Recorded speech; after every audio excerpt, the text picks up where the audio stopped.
what's up with black people in struggle? We have like this weird obsession. We got like this it's like a weird obsession we have with struggle. I want to get to the bottom of it. So look, check it out. I was talking to one of the homies about it. He's a father, you know. So listening to us, I mean, we back in the day we used to both do music, you know. So he had a video he put on Instagram where, you know, it was a song he made. It was actually about family. You know, he made a song about family, which is, you know, hard for him to do. He generally doesn't, you know, want to put out music when he talks about like his upbringing and his family, stuff like that, because it might be hard for him to talk about it. You know, I didn't really dive into that. And I'm not gonna put his business super out there, but in the song, he talks about he basically says if there's no struggle, then, you know, the dude is a bitch. You know what I'm saying? You're basically not a real man unless you had to struggle. You're not a real authentic person unless you had to struggle, right? And so I listened. It hit me. I said, I wonder. I don't know when he did the song.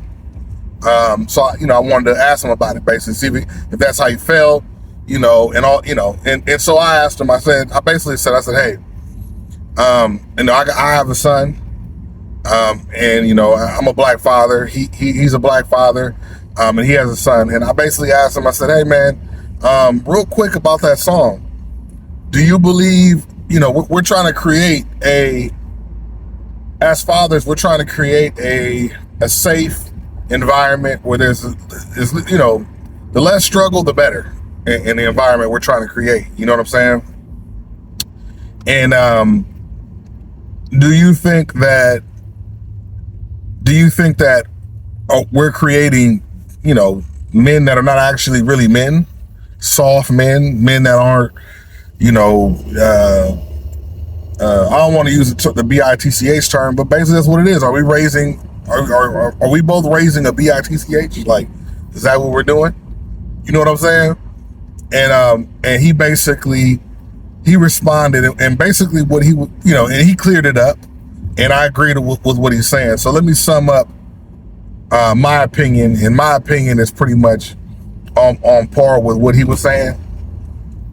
And just to give, I just want to give my opinion on this, because there's a weird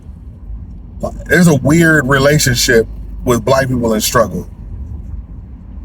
Personally, from what I've seen, is that struggle is tough, and you have to find a way to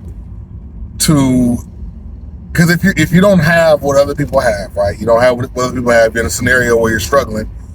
It seems as though it makes sense to try to make yourself feel better about struggle.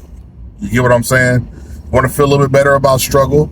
So in doing that, what I think happened is that it took up so much room in the black experience, to where it made black people feel like struggle is at the epicenter of being black. It is the 90% of the black experience. In fact, you are not really black unless you've had to struggle. Struggle is synonymous with black. It's synonymous with African American. You get what I'm saying?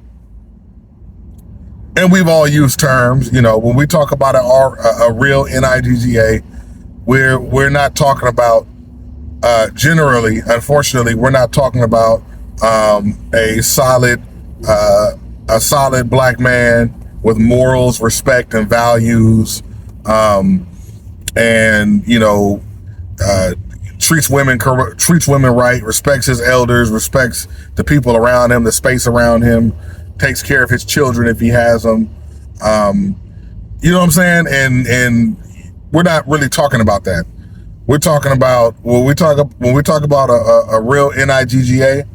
Unfortunately, you know, we're talking about like Lil Boosie or something like that. You know, we're talking about Webby.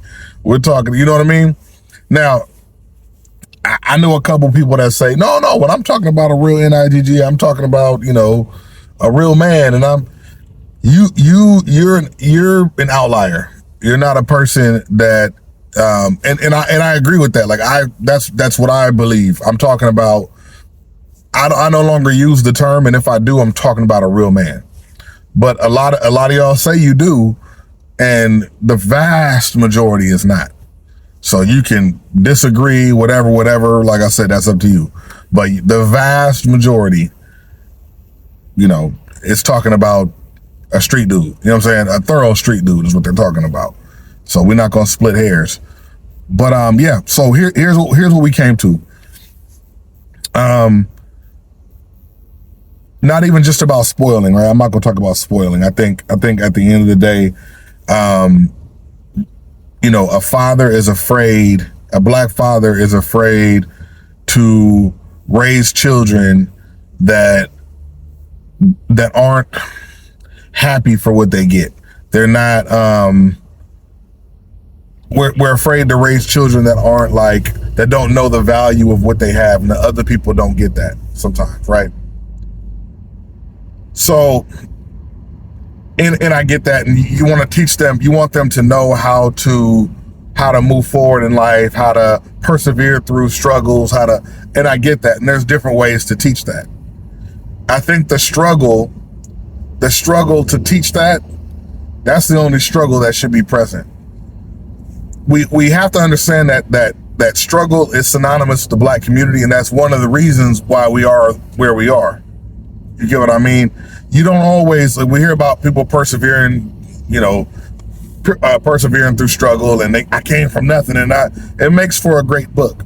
But the vast majority of people that are struggling and that are in those scenarios that that we talk about, that we call the black experience, the majority of those people do not make it out. They don't make it out. So the stories are great. It's fun reading and watching the stories and hearing about them, whatever. But in reality, it's not common. And it not being common is the problem. You gotta have struggle. That's how you know how to. No, you don't have to have that at all. If we need struggle, then why? If we need struggle, then why are we always preaching college? Why are we always preaching things that take us higher as a civilization, that elevate us not as a civilization, but as a community? Why does everybody else preach college? Why does everybody else teach that? Everything that you do as an adult should be to elevate yourself financially, mentally, spiritually, right? That's the case. So if that's the case, why do we preach to our children that you need to struggle? Why do we preach to each other that you're not a real man unless you struggle? Why do we preach that? Because what we're doing is we're normalizing struggle. We're normalizing it. I saw a meme a long time ago. Was it a meme? Actually, you know what? It was a video, I think, that was kind of talking about that. And it basically was saying, what was it saying? Oh, it was actually talking about sports, right? And it was a joke basically saying that, hey,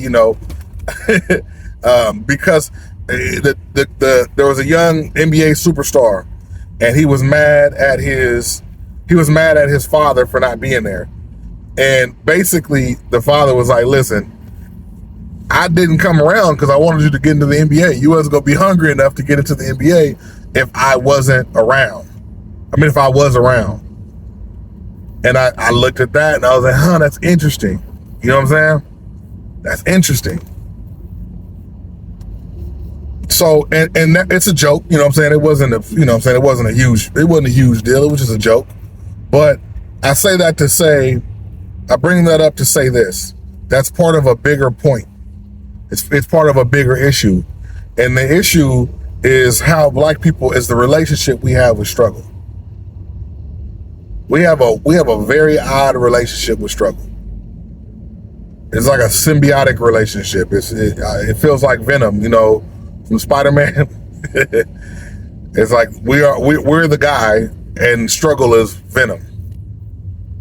Makes us stronger. That's how we look at it. You know what I'm saying? I don't know. I wanted to put that out there and see how y'all see it. I understand that a lot of people They say struggle was what made me do X, Y, and Z. And that's dope. That is.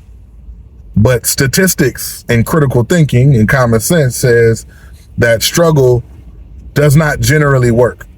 If you look at the numbers, that's the reason why there's millions of songs about the hood and how it keeps you down. There's crabs in a bucket and all this and all that. It don't take rocket science. It don't take rocket science. There's potential in these communities, and the potential lies over the struggle. But struggle is not. You're an outlier. If you persevered and made it, and you got that persevering story about how you came from nothing and you made it, that's dope, and that's a really good story, and that's something we have to tell the kids, right? But at the same time, it's not a consistent story. You're an outlier, meaning it's not normal. If I put you around a whole bunch of other people, you might be one of many. There's so many rappers that go back home to their hometown or to their neighborhood, right? And the neighborhood's not flourishing, but they came out of it. And the main thing that they say is, I want people to see me. I came from nothing, and I want people to see me and see how I did it, and they could do it too. You're trying to inspire people because that person knows that in that area, people don't generally end up successful. That's any rapper that comes from that environment, any rapper. You know what I'm saying? And I mean, even then, you're trying to inspire other black people to do better in general. So I mean, I'm not saying you got to come from there, but you get what I'm saying? So I kind of wanted y'all to think about that, because if I'm raising my children and I'm trying to raise them in a healthy, solid household with have a good solid upbringing, mother and father, you want them to be happy. You don't want them to struggle. So you don't. That's the whole point. So then that begs the question, though. That begs the question: how do you? This is kind of more of the question that I had from my friend was, how do you instill, how do you raise your children to be solid people, right? Even though they didn't have to struggle. How do you raise them to be hungry? How do you know what I mean? And I don't think you can create hood hunger. But here's what you can do.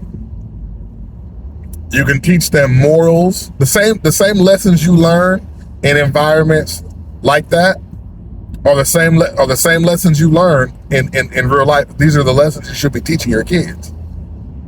The hood is not supposed to teach your children perseverance. That's not what's supposed to teach them that. Because you teach them these morals and these ethics and these these things to live by and all this and all that. Give them these lessons, right? But at what expense?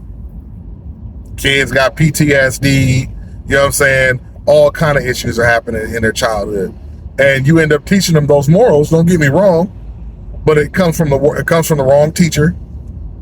And they end up in a so you taught them all those values, but they're in jail now. You taught them all those values, but they don't know how to maintain a wife. They don't know how to hold a family. They don't see the value in raising their children, being in their children's life. Why? Because they didn't see it growing up. So, like I said, that begs the question: how do you teach them that? So what he was saying, which I fully agree with, is you teach them. You make them work for what they want. You teach them the value of $1. They got to know the feeling of hard work. They have to know that they have to work for what they get.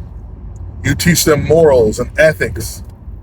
You teach them what it means to be a woman, what it means to be a man, how important it is to raise your, you know what I'm saying?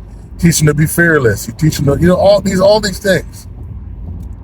All these things. These are things that you learn, that you might learn in those environments, right? Those are the same things, plus way more that you should be learning from your father and your mother. But when talking about a father, right, teaching your son and teaching your daughter how a man is supposed to act. how the energy that you get from a man, right? The duties that a man is supposed to carry out. And I get those are opinion based. You know what I'm saying? Those are that's not necessarily the same.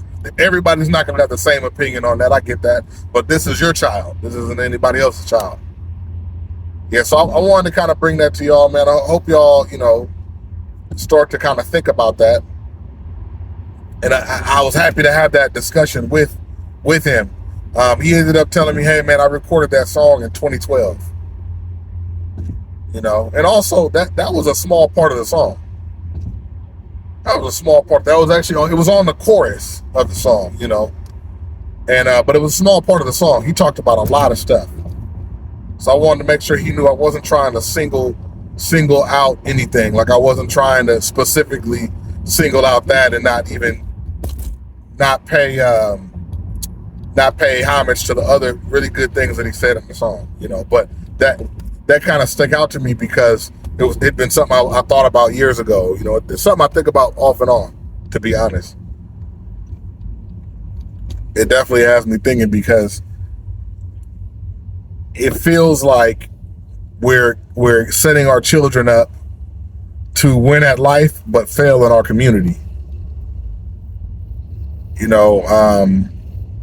It just seems like that's what we're doing. Right? Because if we have a community that only respects struggle and hard times, but we're trying to raise our children to try to stay out of that. We don't want them in their upbringing, and we don't want them to end up in it. What are we doing? It kind of sounds to me like the wrong people are the loudest people in the room, But also it seems like too many people are listening. And I guess if you're loud enough, they're going to listen, right? But it also seems like we need to stop glorifying it. And it's glorified so that a certain group of people that are more marginalized than within that group, it's in place so that those people feel confident in who they are as well, you know what I mean? And feel like they're a part of the conversation, which they are. But it turned into something and it sort of spun out of control. And it turned into the voice of the people.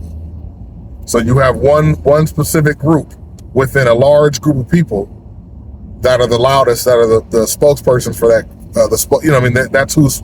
That's who's running that's who's speaking for the group. And I think that because we're not a monolith, we don't all have one opinion. We don't all have the same opinion, is what I mean. We don't all have the same experiences. I think that there should not be one voice. So like a dissertation. But you get what I'm saying. So I don't know, man. Let me know how that hit you. Let me know what your opinion on this is in the comments. I don't even know what I'm gonna title this. I might title this Black People Love Struggle, or Why Do Black People Love Struggle so much? I don't know. We'll see.